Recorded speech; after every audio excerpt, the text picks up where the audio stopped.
Good afternoon, ladies and gentlemen. Welcome to this press engagement once again.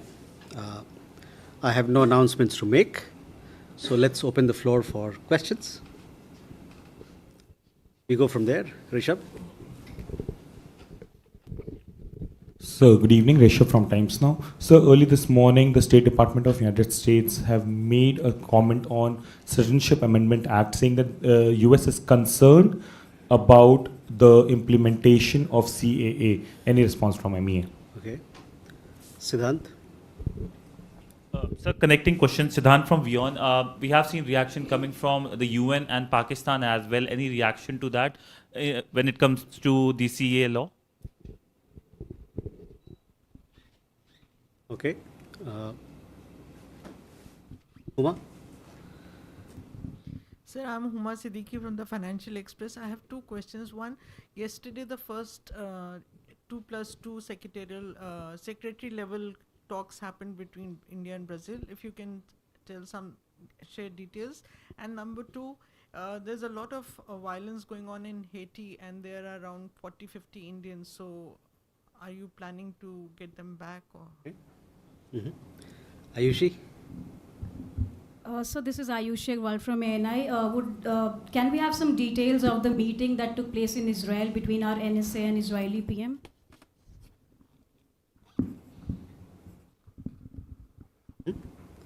A friend there? I'm Emerson Lim from Central News Agency of Taiwan. India and Taiwan signed labor mobility agreement recently. And few days ago, Modi ji mentioned Taiwan leaders during a semiconductor plant foundation stone laying event in Gujarat, which was participated by Taiwan's Deputy Foreign Minister virtually. So, are these signals for greater India-Taiwan proximity? And did India receive any concern from any country? Thank you. Okay. So, any more questions regarding CAA so that we can club it all together? Please. As a similar question, actually the Taliban spokesperson has also come up with a concern saying that the CAA should be for all persecuted people, irrespective of religion. So there has been a lot of criticism coming in from, globally as well, regarding exclusion of Muslims in the law. So any comment particularly? Thank you. Okay, so let me first come to the CAA part.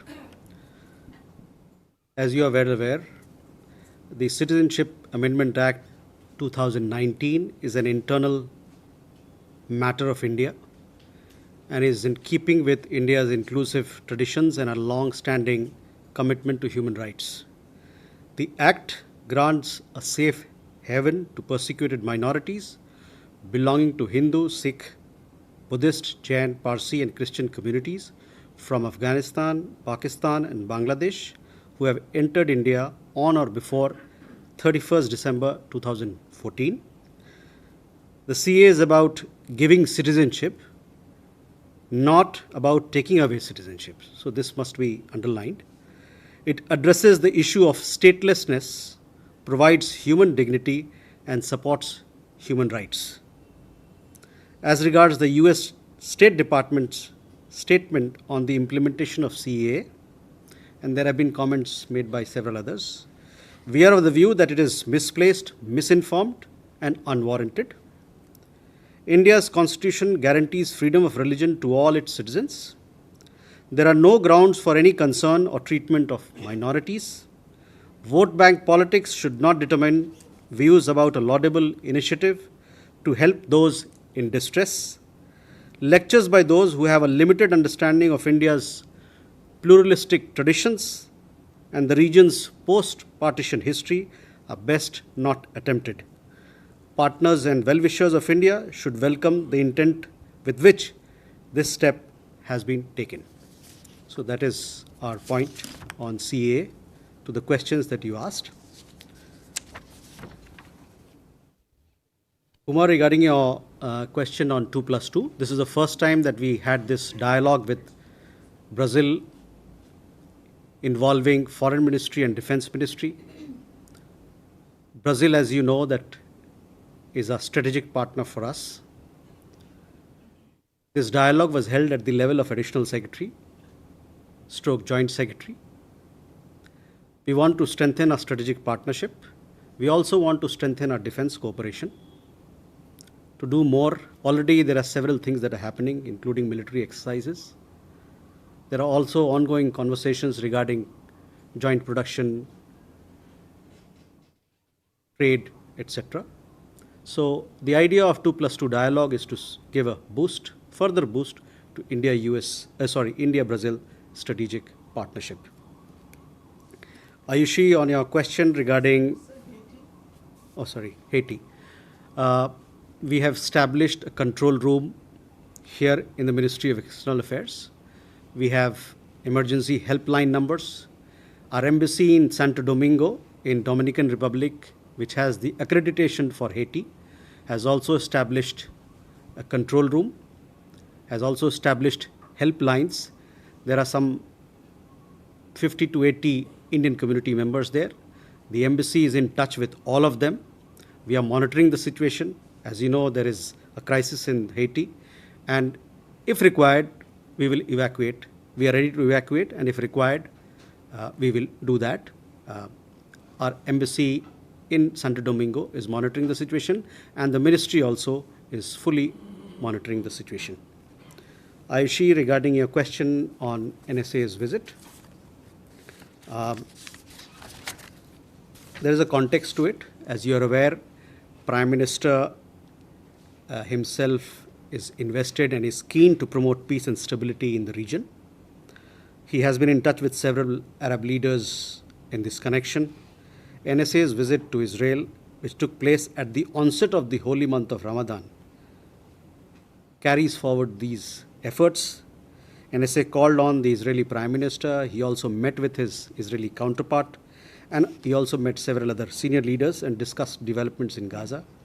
He emphasized on the delivery of humanitarian aid and assistance and discussed steps being taken or undertaken for the release of hostages. So that is the visit to Israel of National Security Advisor. Emerson, as far as your question regarding Taiwan, we have economic trade, people-to-people linkages with Taiwan, and the labor mobility agreement that we signed is one of the recent steps in that direction. Will we go forward for more questions? Please. So Amit from India Today, if you could share the details of Prime Minister's visit to Bhutan, and will the announcement of the elections tomorrow, when the MCC will come into effect, will it have any impact on the visit as well? Okay. Please. Sir, this is Dhairya Maheshwari from Sputnik India. Sir, my question is regarding the Zelensky's peace formula and the upcoming Switzerland summit. So the Switzerland's foreign minister, he has said that he wants to invite Russia, while the Western countries are opposed to inviting Moscow to the talks. So, sir, will it be possible to know India's stance on whether it supports Russia's participation in these talks? And, sir, if you allow me, I have another question on the counterterrorism, India-US counterterrorism meeting that took place earlier this month in Washington, D.C. Sir, could you give us an update on what's the status of the 10 people that NIA had identified for attacking the San Francisco consulate, sir? Is there any progress in the investigation from the US side? Thank you. Okay. Please.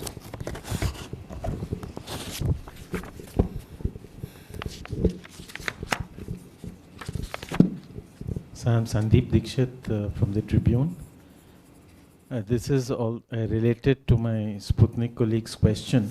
Is there an update on people taken to Russia, and whether more people have been discharged from the Russian embassy, and whether similar news has come to you about Ukraine too? Okay. Reza? Reza from the Hindustan Times. I just wanted to ask you about China's repeated statement about putting the border issue in its appropriate place. I mean, we have made it pretty clear to them that there cannot be a normalization without peace and tranquility on the border. But again, we see this sort of a statement. Could I have your views on that? Okay. Thank you. So, Amit, regarding your question, yesterday the Prime Minister of Bhutan met with our Prime Minister. You must have seen the press release. He invited our Prime Minister to visit Bhutan. As far as the visit itself is concerned, you will come to know of it as and when it is announced and when we take a decision in that regard. The visit has been accepted, as you would have seen if you followed social media relevant handles. So that is where it is. You will come to know more details in that regard.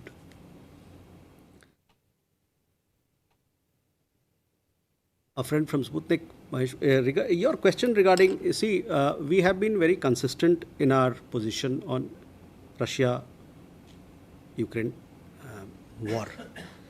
We continue to encourage peaceful resolution of the conflict through dialogue and diplomacy. That is our standard position, which you are aware.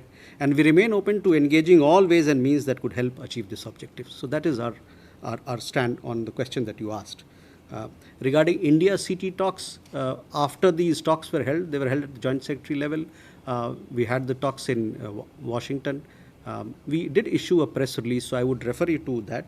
The press release has all the details of, when you have counterterrorism dialogue, all issues which are of concern to both sides, security related to counterterrorism, all are discussed. So I would refer you to the press release that we issued.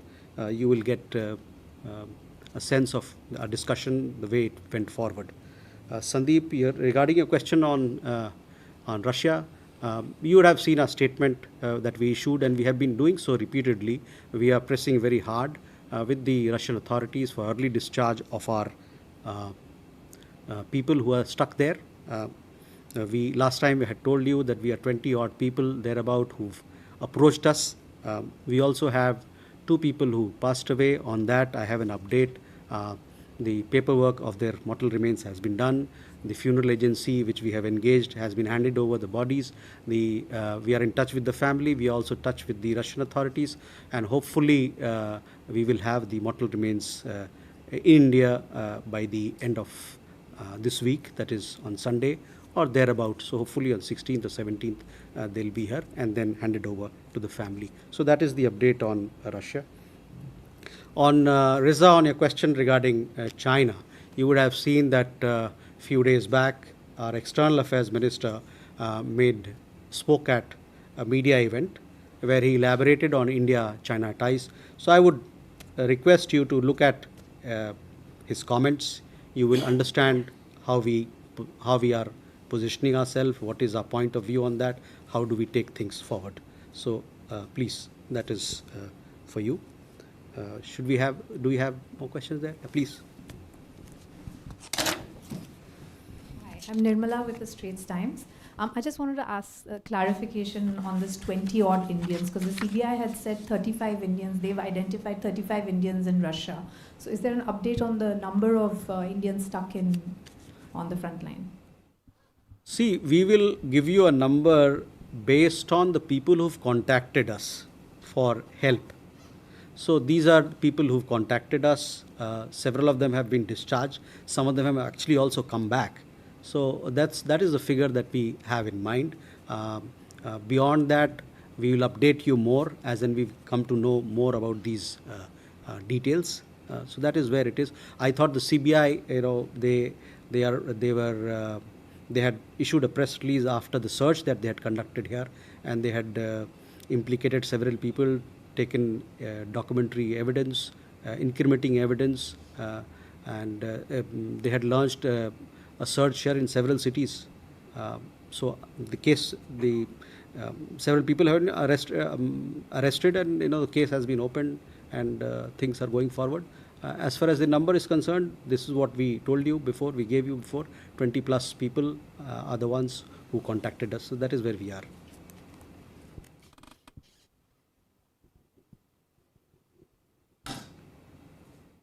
On that, Nirmala, your question, people were detained for questioning and searches were, so I pardon me, I stand corrected on the CBI part. Hello? Again, following up on the Russian question, this is Karlol from the Hindu. How many Indians have really returned? I mean, how many were discharged by the Russians, and how many were you able to bring back so far? Is there a number, sir? So, the several people, we got them released, and of them, how many of them have come back, we don't have an idea, because we got released, some of them wanted to come back, some of them did not want to come back. They wanted to be there in Russia itself. So, hopefully, now that you have put this pointed question, we'll have an answer for you soon. But, our sense is that some 4 to 6, 5, 7, 8 people have come back.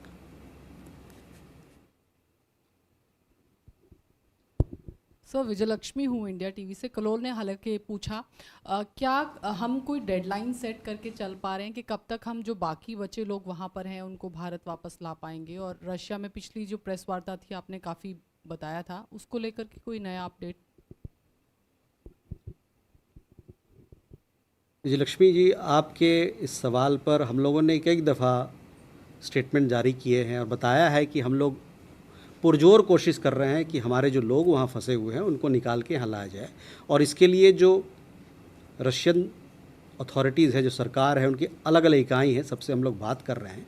ये लोग दूर दराज के इलाके में हैं तो लाना भी थोड़ा मुश्किल होता है, तो हम लोग पुरजोर कोशिश कर रहे हैं कि लोग जल्दी से जल्दी वापस आ जाए। Siddharth? So Siddhant from Vion. Sir, when it comes to Maldives, the Indian troops which were present there, have they been replaced? The deadline was this month. So all of them have been replaced, or I mean, if any number is there?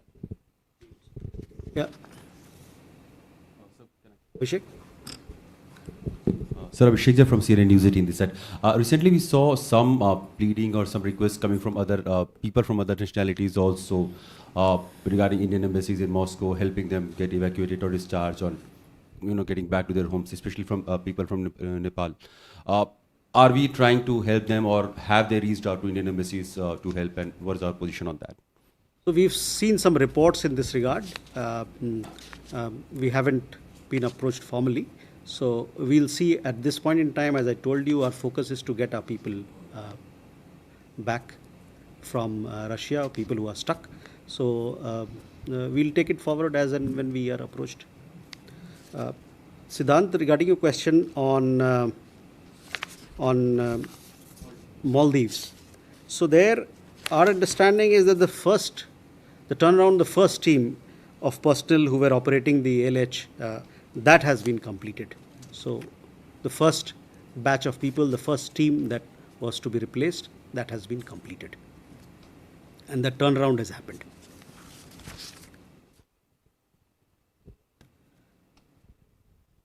You have another question, Amit? Just in addition to the Russian question, sir.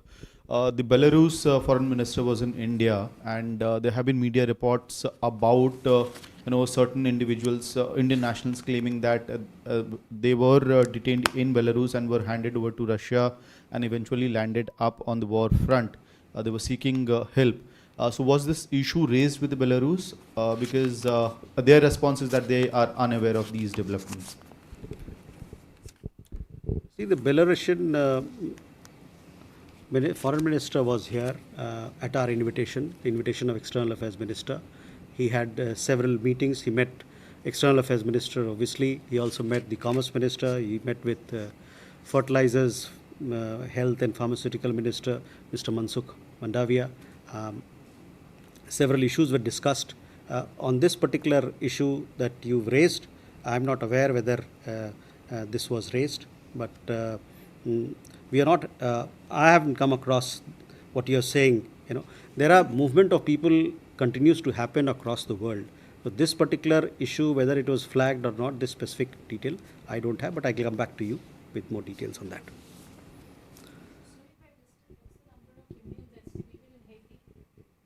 So we have somewhere between 75 to 90 people, that is my sense, but some 60 odd people are the ones who are, 50 to 60 people who have registered with our embassy to come back if need be.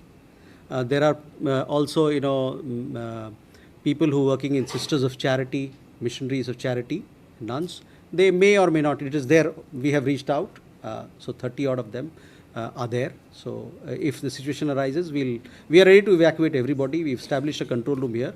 We've established a control room in our embassy, and we are ready to evacuate if required.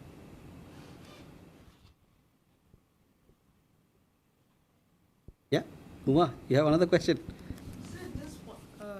I'm Huma Siddiqui. I just wanted to check what is the status of the 8th person who is still in Qatar. When is he expected to come back?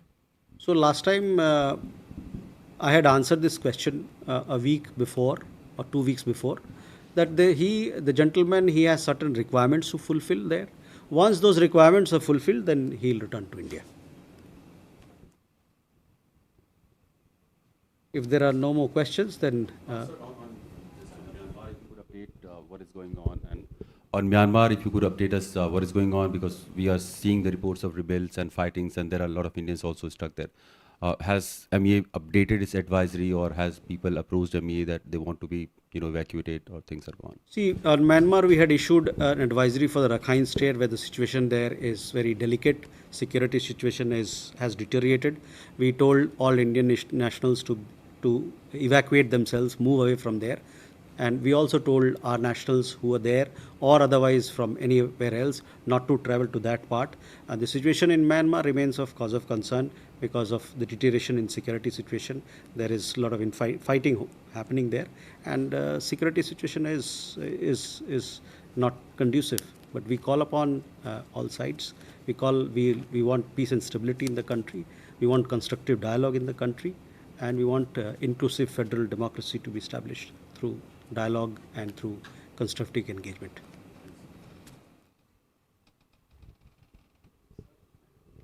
Hello? Yeah. Again, this is Kolol once again. This is about the CAA.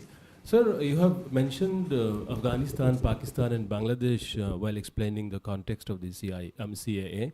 And my question is, when we talk about domestic laws and yet define them within the context of neighboring countries, isn't it a bit of an intervention in the internal affairs of these countries that you are naming through our internal laws? Kalol, on this particular issue, I had said what I had to say. Also, I made a reference to post-partition history. So I would urge you that please have a look at our statement. That will give you an answer as to why we have taken this step. Sandeep, you had a question?